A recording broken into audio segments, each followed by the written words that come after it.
Olá, queridos, como vão? Sou a professora Janete, da Rede Municipal de Educação. Prontos para mais uma videoaula? Essa videoaula nós vamos trabalhar a leitura. Um conto africano.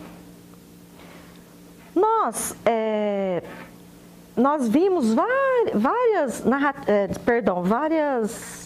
vários gêneros e esse é um conto africano.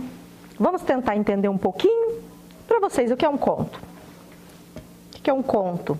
Quando fala a palavra conto, o que remete na cabeça de vocês? Conto é sempre uma história muito curta, bem curtinha. Você já pensou nisso? Então vamos iniciar.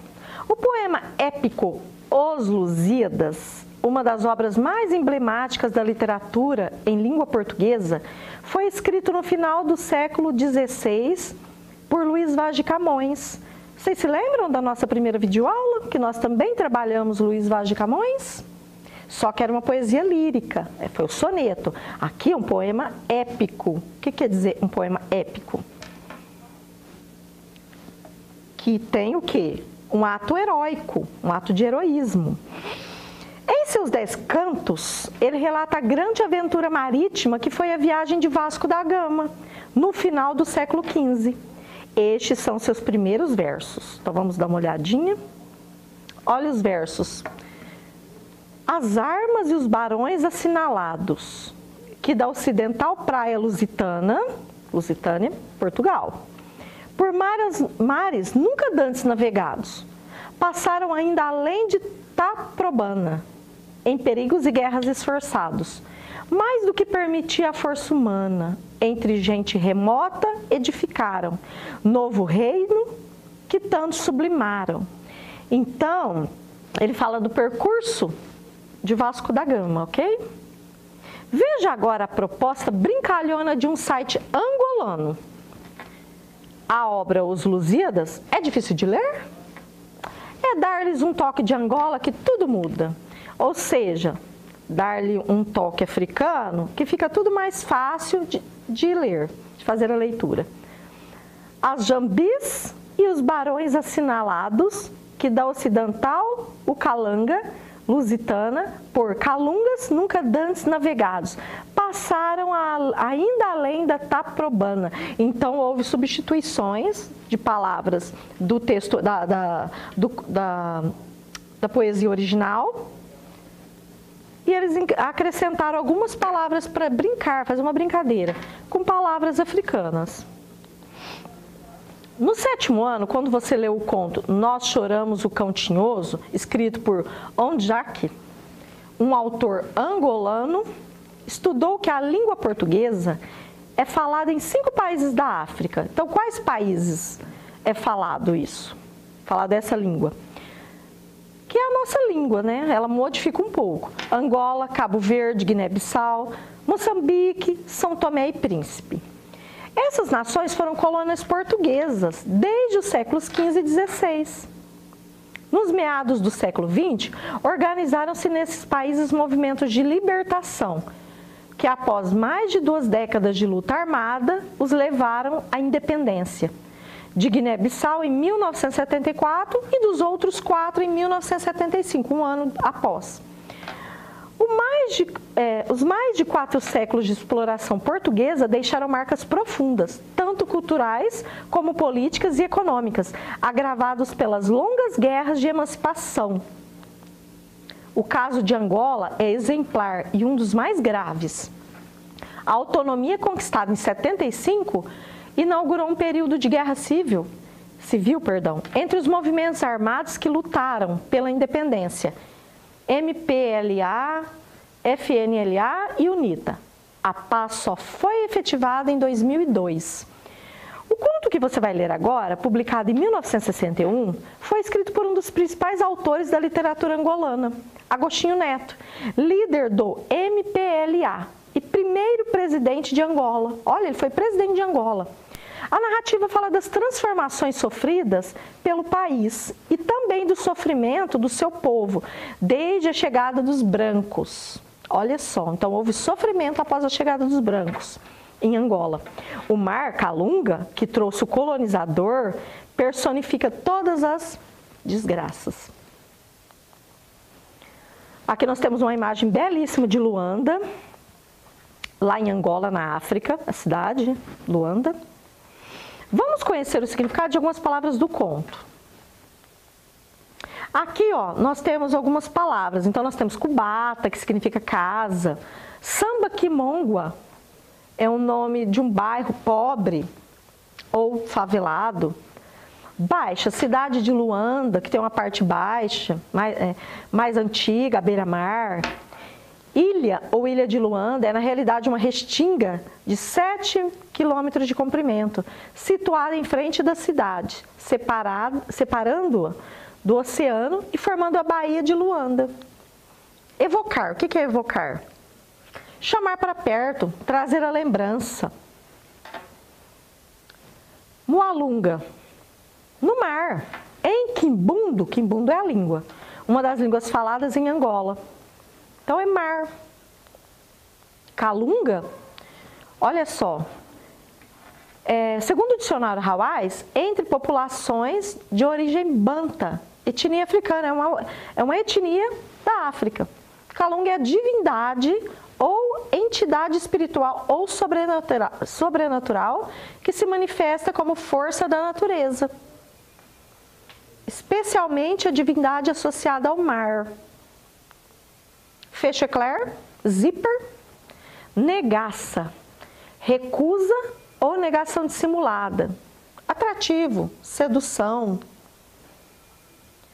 Bom, aqui nós temos, começa a história, historinha africano, conto africano. Então ele é curto. O título é Náusea, então vamos lá.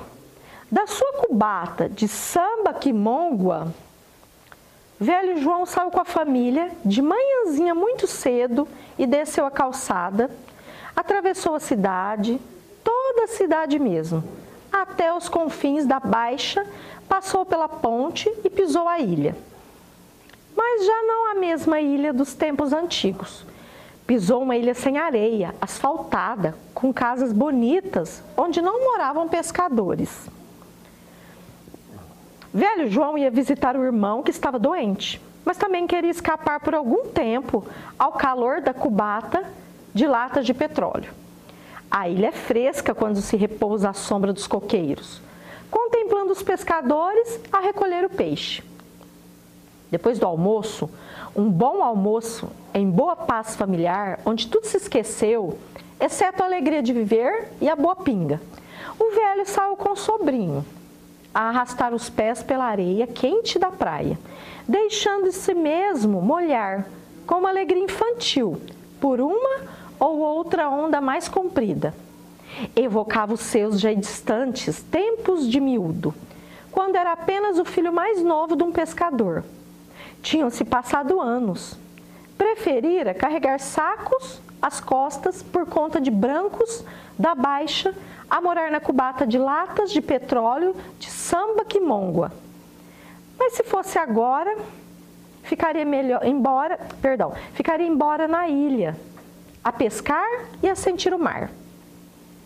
De repente olhou para longe e disse ao sobrinho, estendendo o braço: "O mar, Mualunga." O sobrinho olhou para ele, esperando mais alguma coisa, sem compreender o significado que o tio queria dar àquela palavra. Porém, ante o silêncio do tio, desviou a atenção. O velho João já olhava de novo a areia e monologava intimamente: "Mualunga, o mar, a morte, esta água salgada é perdição. O mar vai muito longe, por aí fora, até tocar o céu, vai até a América. Por cima, azul, por baixo, muito fundo, negro, com peixes, monstros que engolem homens, tubarões." O primo Chico tinha morrido sobre o mar quando a canoa se virou ali no Mar Grande. Morreu a engolir a água, Calunga. Depois vieram os navios, saíram navios. E o mar é sempre Calunga, a morte. O mar tinha levado o avô para outros continentes. O trabalho escravo é Calunga. O inimigo é o mar. Velho João lembrou-se de que às vezes o mar estava muito furioso, mas nunca ninguém se levantou contra ele. Calunga matava e o povo ia chorar vítimas nos batuques. Calunga acorrentou gente nos porões e o povo apenas teve medo. Calunga chicoteou as costas e o povo só curou as feridas. Calunga é a fatalidade. Mas por que foi que o povo não fugiu do mar? Calunga é mesmo a morte. Trouxe o automóvel e o jornal, a estrada e o fechecler. Mas para ficar embora ali ao pé da praia a fazer negaças, ninguém sabe o que está no fundo do mar. Calunga brilha a superfície, mas no fundo o que há? Ninguém sabe. As casas de latas de petróleo, lá do Samba Quimongua, deixam passar a água quando chove. A civilização ficou embora ao pé da praia a viver com Calunga. E Calunga não conhece os homens. Não sabe que o povo sofre, só sabe fazer sofrer. Os pés do velho João arrastavam-se cada vez mais vagaroso sobre a praia. Esquecer agora da sua alegria da hora do almoço para pensar naquelas coisas tristes, tão tristes como o dia em que a primeira mulher morreu após o parto, a cheirar mal. Abaixou-se para apanhar uma concha colorida. Olhou para Calunga e sentiu-se mal. Uma coisa subia-lhe da barriga ao peito. O cheiro do mar fazia-lhe mal agora, enjoava. Desviou os olhos de Calunga. Estes encontraram a linda rua asfaltada, verde e negra. E lá adiante a cidade, à beira do mar, Calunga. Sentiu náuseas. Não podia mais. Vomitou todo o almoço. O sobrinho amparou enquanto voltavam para casa, em silêncio. Iam pensando na mania que tem os velhos de beber demais. Agostinho Neto, que escreveu esse conto africano. Aqui nós temos uma imagem, negros no fundo do porão. Aqui nós temos a biografia do autor, Antônio Agostinho Neto. Ele foi um político, foi médico, poeta angolano, líder do MPLA, que é o Movimento Popular pela Libertação de Angola.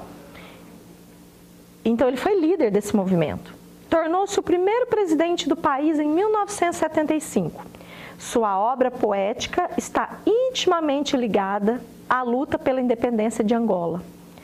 4 poemas de Agostinho Neto, 1957, Poemas, 1961, Sagrada Esperança, 1974 e A Renúncia Impossível, 1982, obra póstuma. E assim nós encerramos mais uma videoaula. Vocês têm esse conto no material didático, voltem a fazer uma leitura com mais afinco, observando as palavras, está ao lado do texto. E fiquem com Deus, até uma próxima aula. Um grande abraço.